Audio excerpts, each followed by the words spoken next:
hello. Welcome back to my channel. It is Navigating Seasons with Sonia. That would be me. Well, it is time for episode 3, y'all. Have you been hanging with me this far? We had the introduction, we had the episode 2, which was technically kind of episode 1, but we'll just call it 2, and this is 3. Again, welcome back to my channel. If you haven't already done so, please like, comment, subscribe, and share. Share, share, share. Push it out to the masses across the country, across the world. We're trying to spread the word with some good news, some stories, some journeys, walking through things in our life and how we're overcoming in spite of whatever it may be.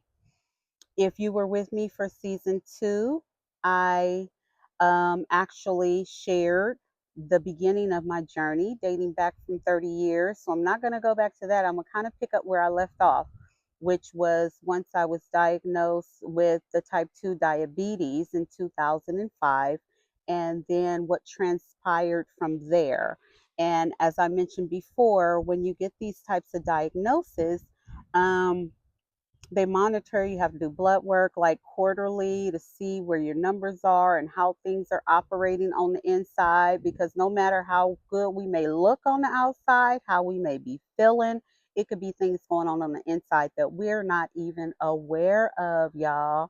So please, please, please always go get your health checks, your annuals. For men and women, make sure you're staying on top of things. If you're of a particular age, you want to make sure you're getting your colorectal screenings and mammograms and prostate checks, all the things, because we're getting, as you age, that's a beautiful thing. But along with that comes, there can be some illnesses, some things that are just not operating like they were years ago. And so we just want to make sure we're staying on top of our health by all means. And as I stated in my disclaimer, I'm not a medical professional. I'm not giving medical advice. Please talk to your medical professionals. But more importantly, listen to your body. Listen to your body. If you're not feeling good, you wake up, you got headaches and headaches all day long, or you're lethargic, you're tired all day, you just can't seem to get enough rest, or you're sleepless nights, insomnia, whatever you may be dealing with, listen to your body, talk to your medical professionals, get your blood work done, stay on top of things, do everything you can in your natural, and let the Heavenly Father put his super on it, and you'll be supernatural.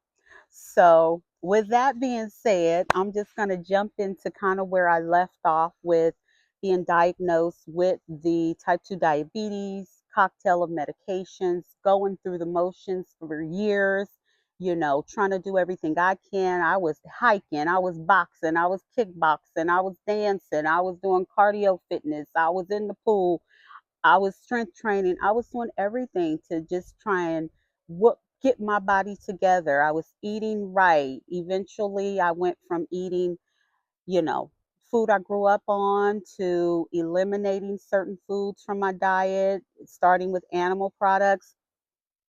At one point, I went pescatarian, and then I started eating some meat again, and then I stopped eating meat, and then I go to vegetarian. And then almost 12 years ago now, 12 years next month, I went complete plant based vegan, and that's been my lifestyle ever since. And I've never felt better from going in that direction and choosing to make those changes in my life. It was a tremendous help. I think if I hadn't, I probably would have been worse off than the position that I found myself in now. But I'm grateful, that I they were able to detect, what was going on in my body, and so that we can get a handle on it. And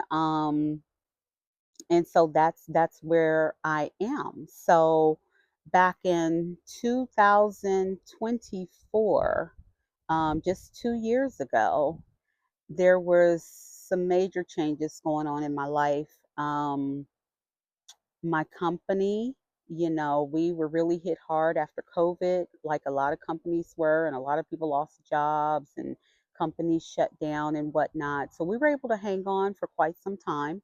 But then in 2024, there was a decision to be made that we shut the business down, and that was domestic and international operations.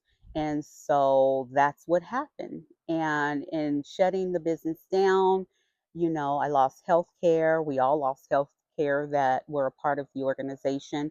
You did, of course, have the opportunity to go into the marketplace. But at that time, I felt like, you know what, I'm feeling good. I'm doing all these things to take care of my body. I'll be okay, and I don't need to jump right back into work. I'll take some time off. I got a severance, I got savings, I got some things to keep me afloat. And I decided I wouldn't start looking for another job until fourth quarter of 2024 and be ready to go back to work in 2025, the top of 2025. However, I didn't that was my plan. I didn't know what the ultimate plan was going to be. So in 2024, June 27th to be exact, when we shut the business down, I decided I was going to enjoy my trial retirement. I'm just going to hang out during the day. I'm going to go to the gym. I'm going to go shop. I'm going to go to Costco. I'm going to go everywhere. I'm going to just do the things that I want to do, get massages and nail appointments, and just live life. My pre-retirement, trial retirement. I'm nowhere near retirement age, and I'll go back to work later. Well, when that occurred, fast forward a few months after June, my health started to take a dive, and I began to retain fluid in my body. I was like, where is this coming from? And meanwhile, y'all, I'm still traveling. I'm on the plane. I'm going out of town. I'm going to conferences. I'm going on wellness trips, everything. All the while, my body was retaining fluid. I was having such a hard time walking through the airports, out of breath, didn't know what was going on. Like, what in the world is going on with me? Right. And so the end of October, I had come from a trip in Vegas on a wellness trip by myself. Yes, I did. I went to Vegas by myself, stayed in my swanky little suite at one of the fabulous hotels, and took myself to dinner and lay by the pool and read my books and had a good time. Went to a show. I love to dance, so I went to go see the Jabberwockies at the MGM. Shout out Jabberwockies.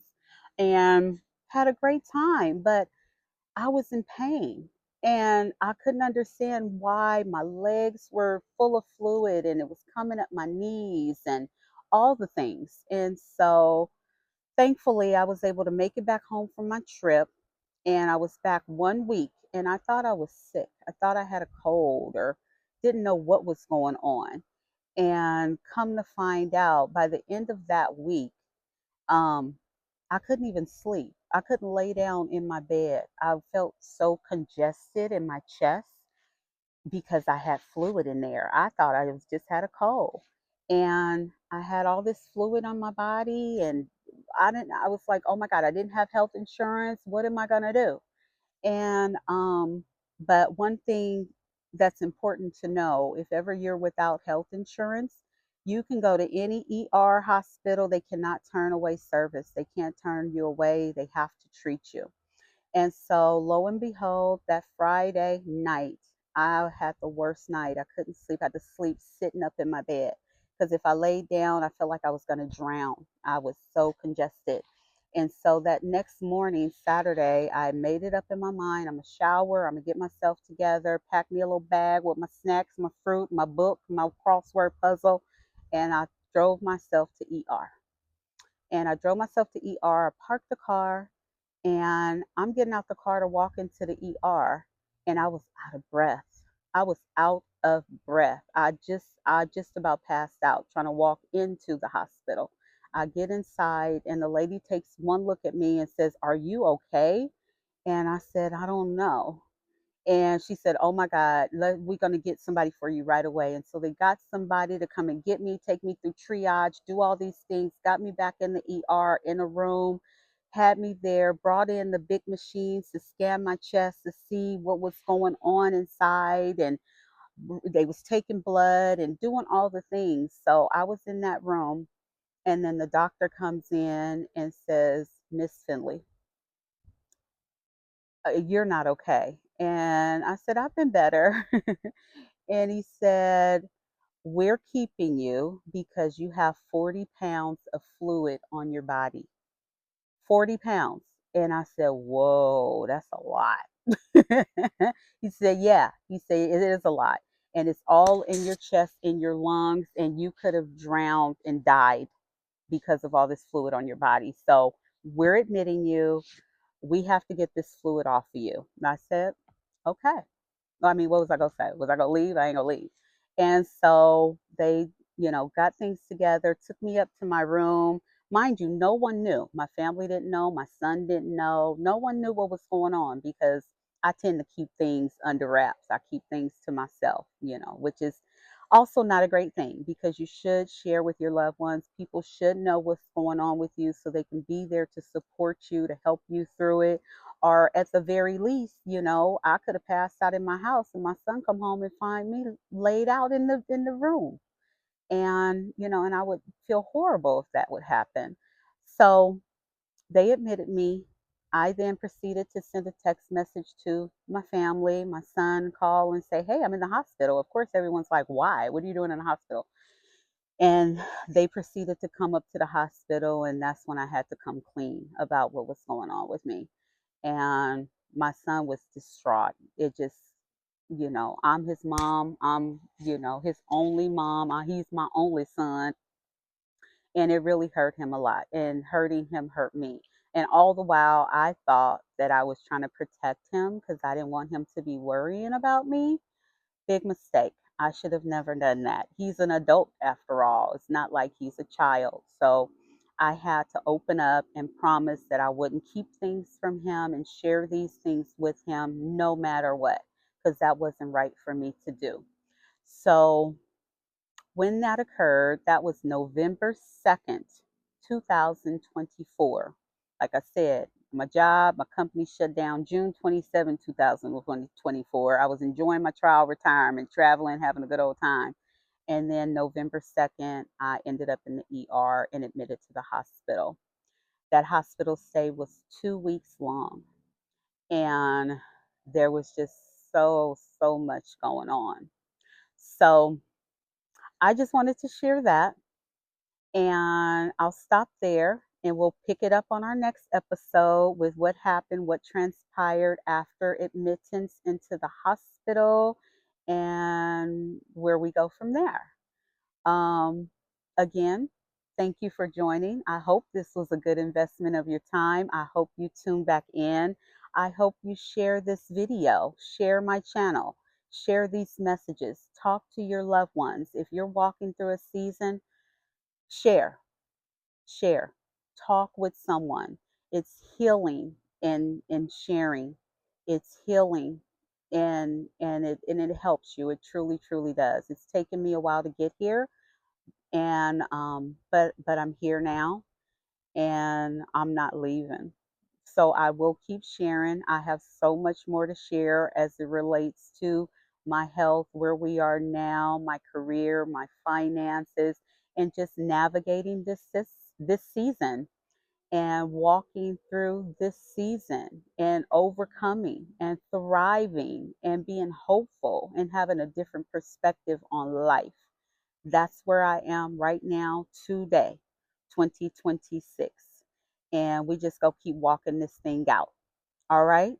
So until next time, be encouraged and make the very best of each and every day.